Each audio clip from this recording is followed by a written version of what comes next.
సవతి తల్లి. ఒక ఊళ్ళో ఒక రైతుండేవాడు. అతని భార్య ఒక మగబిడ్డను కని చనిపోయింది. పిల్లవాడికి వెంకడు అని పేరు పెట్టారు.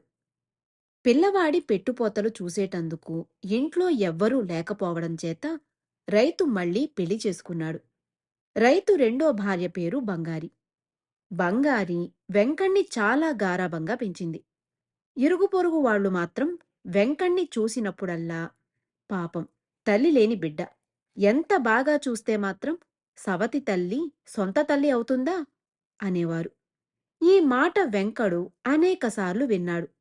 సవతి తల్లి అనే మాట వాడికొక తిట్టులాగా వినిపించేది. బంగారికి పిల్లలు పుట్టనే లేదు. కొంతకాలమయ్యాక రైతు జబ్బుపడి చనిపోయాడు కూడా. అప్పుడు ఇరుగు పొరుగు వాళ్ళు వెంకణ్ణి చూసి, పాపం వీడికి పుట్టినప్పటి నుంచి సవతి తల్లి బాధ. కాస్త ప్రేమగా చూసుకోవడానికి తండ్రి ఉన్నాడు కదా అనుకుంటే ఆయన పోయాడు. ఇక ఈ సవతి తల్లి ఇష్టమే ఇష్టం. ఆవిడతో పాపం ఎట్లా వేగుతాడో అన్నారు. ఇటువంటి మాటలు విని విని వెంకడికి తన సవతి తల్లిపైన ఒక విధమైన అనుమానం ఏర్పడింది. వాడేదన్నా వెధవ పని చేస్తే బంగారి కోప్పడ్డప్పుడు వాడిలో ఉన్న అనుమానం కొంచెం దృఢమయ్యేది. మళ్ళీ ఆమె ప్రేమగా చూసినప్పుడు తగ్గిపోయేది. అందుచేత ఎవరైనా తన సవతి తల్లి గురించి ఆక్షేపణగా మాట్లాడితే వాడు, మా చిన్నమ్మ నన్ను బాగానే చూస్తుంది అనేవాడు. కాస్త పెద్దవాడివవుతున్నావుగా, బాగా చూడకేం చేస్తుంది, కాని లోలోపల ఏమి కుట్ర ఆలోచిస్తున్నదో కాస్త జాగ్రత్తగా ఉండు అని హెచ్చరించేవాళ్ళు ఇరుగు పొరుగువాళ్ళు. ఇతరులు ఇటువంటి మాటలన్నప్పుడు వెంకడి మనసులో మళ్ళీ అనుమాన పిశాచం తల ఎత్తేది. సవతి తల్లులు పెట్టే కష్టాలను గురించి వివరాలు వినేటప్పుడు వాడి అనుమానం మరింత అయ్యేది. అందుచేతవాడు తన సవతి తల్లిని ఒక కంట కనిపెడుతూ ఉండేవాడు. బంగారి రోజూ దేవుడి దగ్గర దీపారాధన చేసి దండం పెట్టుకుని ఏదో గొణిగేది. ఏమంటుందో వినాలనిపించి వెంకడు ఒకనాడు దగ్గరలోనే దాగి ఉండి తన పిన్నమ్మ చేసే ప్రార్థన విన్నాడు. స్వామీ, దేవుడా, మా వెంకణ్ణి చీమలాంటివాడుగాను, ఆడదిలాంటివాడుగాను, ఎప్పుడూ ఆకలి ఉండేలాంటివాడుగాను, తాడులాంటివాడుగాను, మట్టి కుండలాంటివాడుగాను చెయ్యి అని బంగారి దేవుడికి దండం పెట్టుకుంటున్నది. ఈ మాటలు వినగానే వెంకడి మనస్సు విరిగిపోయింది. వాడికి తన చిన్నమ్మ అసలు స్వరూపం తెలిసినట్లయింది. ఆమె తన మంచి కోరితే దేవుడికి అలా దండాలు పెడుతుందా? చీమలు తాకితే చస్తాయి. ఆడవాళ్లు ఎందుకు పనికిరాని అసమర్థపు మనుషులు. ఆకలితో అస్తమానమూ మాడేవాళ్లు, అడుక్కు తినేవాళ్లు. పశువులను కట్టడానికి తప్ప పనికిరానిది తాడు. చిన్న దెబ్బకు చిల్లుపడేది మట్టికుండ. తాను అలా బతకాలని తన చిన్నమ్మ దేవుణ్ణి వేడుకుంటున్నది. ఇంక చిన్నమ్మ మొహం చూసేదెట్లా? వెంకడు విరక్తి చెంది ఎవ్వరికీ చెప్పకుండా ఇల్లు వదిలి దేశం మీద బయలుదేరాడు. ఎటు పోతున్నది, ఎక్కడికి పోతున్నది వాడికి తెలీదు. ఆకలి వేసినప్పుడు ఏ ఇంటి ముందో నిలబడి అమ్మా కబళం అని అరిచేవాడు. దొరికినది తినేవాడు. నిద్ర వస్తే ఏ చెట్టు కిందో నిద్రపోయేవాడు. ఇలా పోతూ ఒకనాటి సూర్యాస్తమయం వేళ వాడొక అరణ్య ప్రాంతానికి చేరుకున్నాడు. అక్కడ వాడికొక ఏనుగు పడుకుని ఉండటం కనబడింది. ఎంతసేపటికి ఆ ఏనుగు కదలకపోయేసరికి వాడు దగ్గరగా వెళ్ళి అది చచ్చిన ఏనుగని తెలుసుకున్నాడు. వాడా రాత్రి ఆ సమీపంలో ఉన్న కొండరాళ్లపైకి ఎక్కి అక్కడే పడుకుని నిద్రపోయాడు. మర్నాడు వెంకడు నిద్రలేవగానే వాడికి ఏనుగు కళేబరం కనబడింది. కాని అది కొద్దిగా జరిగినట్లు వాడికి తోచింది. చచ్చిన ఏనుగు తానే కదలలేదు కనుక అది ఎలా కదిలిందో తెలుసుకోవడానికి వాడు దగ్గరగా వెళ్లి చూశాడు. అనేక కోట్ల చీమలు ఆ ఏనుగు కళేబరాన్ని ఉన్న చోటు నుంచి లాగడానికి ప్రయత్నిస్తున్నాయి. ఏనుగు శరీరం వాటి కృషి వల్ల అతి నింపాదిగా కదులుతున్నది. ఇది చూసి వెంకడికి చీమల మీద వెనక ఉండిన తక్కువ భావం పోయి అవంటే గౌరవం ఏర్పడింది. వెంకడు అక్కడి నుంచి బయలుదేరి పగలల్లా నడిచి చీకటి పడేవేళకు ఒక గ్రామం చేరాడు. అక్కడ ఒక పూరి ఇంట బయట అరుగున్నది. వెంకడు ఇంట్లోకి తొంగి చూశాడు. లోపల ఒక రోగిష్టివాడు, ఇద్దరు పిల్లలు ఉన్నారు.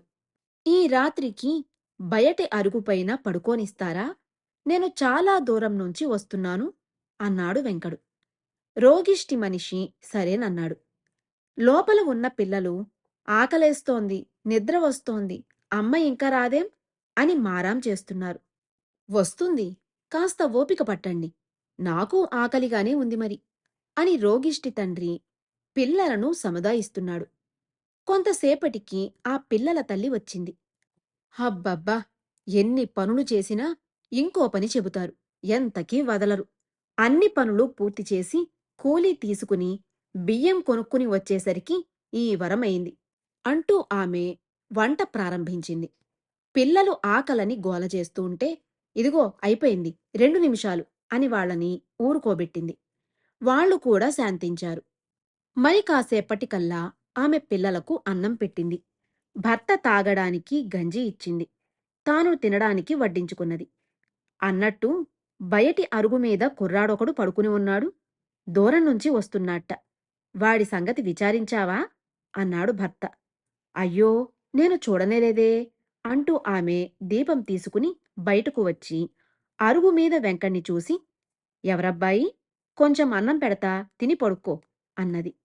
లోపల జరిగేదంతా ఆలకిస్తున్న వెంకడు, నాకేమీ వద్దమ్మా, మీరు భోంచెయ్యండి అన్నాడు ఆమెతో. అదేమిటి? చోటుగాని చోట ఉన్నవాడివి. ఆకలితో ఎట్లా ఉంటావు? సిగ్గుపడక కొంచెం తిను అంటూ ఆమె వెంకడికి ఇంత అన్నము పులుసు తెచ్చి పెట్టింది. వాడది తిని ఇన్ని నీళ్లు తాగాడు. మర్నాడు ఉదయం ఆమె వెంకణ్ణి వివరాలడిగింది. వాడు, నాకెవరూ లేరు. ఊళ్ళు పట్టి తిరుగుతున్నాను అన్నాడు. అయితే 4 రోజుల పాటు నువ్విక్కడే ఉండు. నేను పనిచేసేవాళ్ళింట రేపు పెళ్ళి. 4, 5 రోజులు మాతో పాటు నీకు కూడా మంచి భోజనం దొరుకుతుంది అన్నదామె. వెంకడికి ఆమెను చూస్తూ ఉంటే తన పిన్నమ్మ జ్ఞాపకం వచ్చింది. వాడికి ఆడవాళ్ల సామర్థ్యం పైన గురి కూడా ఏర్పడింది. ఈ మనిషి ఎవరి ఇంటనో ఒళ్ళు హూనమయ్యేటట్టు చాకిరీ చేసి వచ్చి ఇంటి పని అంతా చూసుకుంటుంది. ఆమె ఇంటికి వచ్చినదాకా రోగిష్టి మొగుడు, పిల్లలు దిక్కులేని పక్షులల్లే ఉంటారు. ఆమె రాగానే ఇల్లంతా ఒక దారికి వచ్చేస్తుంది. పెళ్లి జరిగింది. వెంకడు 4 రోజులు మితిమీరి తిన్నాడు. అగ్నిమాంద్యం ఏర్పడి ఆరోగ్యం పాడయింది. నాకు ఆకలి లేదు, ఒంట్లో బాగాలేదు అన్నాడు వాడు ఆ ఇంటావిడతో. ఆకలే ఆరోగ్యం నాయనా. ఆకలి లేకపోతే రోగం కాక మరేమిటి అన్నదామె ఆదుర్దా కనబరుస్తూ. తనకు ఎప్పుడూ ఆకలిగా ఉండాలని పిన్నమ్మ ఎందుకు మొక్కుకున్నదో వెంకడికి అర్థమయ్యింది. తన పిన్నమ్మ గురించి ఈ మనిషికి చెప్పుకోవాలని వెంకడికి అనిపించింది. వాడు చెప్పినదంతా విని, ఓరి పిచ్చివాడా! నీ పిన్నమ్మ పేరుకు తగ్గట్టు బంగారమే. ఆమె మీద అనుమానపడి వచ్చేశావా? వెంటనే ఇంటికి పో. పాపం నీకోసం ఎంత బెంగపడిందో అన్నదామె. వెంకడు ఎక్కడా ఆగకుండా నడిచి ఒకనాటి నడిరాత్రి తన ఇల్లు చేరుకున్నాడు. సరిగ్గా అదే సమయంలో ఒక దొంగ తమ ఇంటికి కన్నం వేసి లోపలికి ప్రవేశిస్తూ ఉండటం వాడికి కనిపించింది.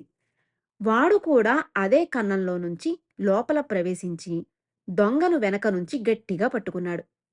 చిన్నమ్మా, నేనే, దీపం వెలిగించు అన్నాడు వాడు. దొంగను పెడరెక్కలు విడిచి పట్టుకున్నాడు. బంగారి దీపం వెలిగించి దొంగను చూసి తాడొకటి తెచ్చి దొంగ చేతులను గట్టిగా కట్టింది. ఇరుగు పొరుగు వాళ్లను లేపేసరికి వాళ్ళు దొంగను పట్టుకుపోయారు. బంగారి తన కొడుకును మళ్ళీ చూసి ఆనంద బాష్పాలు రాల్చి, చెప్పకుండా చెయ్యకుండా ఎక్కడికి పోయావురా అని అడిగింది. వెంకడు ఆమెతో జరిగినదంతా దాచకుండా చెప్పి, చిన్నమ్మా, నువ్వు దేవుడికి దండం పెట్టుకుంటూ నేను చీమలాగా, ఆడదానిలాగా, ఆకలిగా, తాడులాగా ఉండాలని ఎందుకన్నావో అర్థమయ్యింది. కాని మట్టి కుండలాగా ఉండాలని ఎందుకన్నావు అని అడిగాడు. నాయనా, మట్టి కుండ భద్రంగా వాడుకుంటే ఎంతకాలమైనా ఉపయోగపడుతుంది. ఎన్నో విధాల ఉపయోగపడుతుంది. అనేక పనులకు ఇత్తడి, వెండి, బంగారు బిందెల కన్నా కూడా మట్టి కుండ శ్రేష్టం. ఎంత బీదవాళ్లకైనా అది అందుబాటులో ఉంటుంది అన్నది బంగారి. ఈ మాటలు విని వెంకడు తృప్తిపడ్డాడు. కథ సమాప్తం.